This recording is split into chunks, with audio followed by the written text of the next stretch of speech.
ভারত থেকে দেশে ফিরেছেন 91 বাংলাদেশি জেলে। বাংলাদেশ ভারত আন্তর্জাতিক সমুদ্র সীমা লঙ্ঘনের অভিযোগে তাদের আটক করেছিল ভারতীয় কোস্টগার্ড। এ সময় তাদের সঙ্গে আটক হওয়া 4টি ফিশিং বোটও ফিরিয়ে দেওয়া হয়েছে। রোববার বাংলাদেশ ভারত আন্তর্জাতিক মেরিটাইম বাউন্ডারি লাইনে ভারতীয় কোস্টগার্ডের কাছ থেকে 91 জেলে ও 4টি ফিশিং বোট গ্রহণ করে বাংলাদেশ কোস্টগার্ড।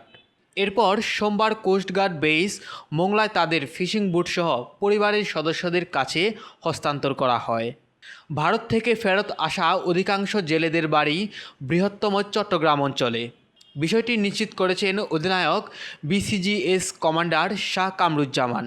তিনি জানান, বাংলাদেশ ও ভারতের কোস্টগার্ডের সমন্বয় ও কূটনৈতিক প্রচেষ্টায় তাদের প্রত্যাবর্তন সম্ভব হয়েছে। এর আগে গত বছরের ডিসেম্বর ও চলতি বছরের জানুয়ারি ফেব্রুয়ারিতে ভারতীয় জলসীমায় অবৈধভাবে মাছ ধরার অভিযোগে 4টি ফিশিং বোটসহ 91 জেলেকে আটক করে ভারতীয় কোস্টগার্ড। আটকের পর তারা ভারতের কারাগারে বন্দী ছিলেন। পরবর্তীতে পররাষ্ট্র মন্ত্রণালয়ের কূটনৈতিক উদ্যোগে বাংলাদেশ ও ভারতীয় কোস্টগার্ডের পারস্পরিক সমন্বয়ের মাধ্যমে জেলে ও ট্রলারগুলো ফেরত আনার সিদ্ধান্ত হয়।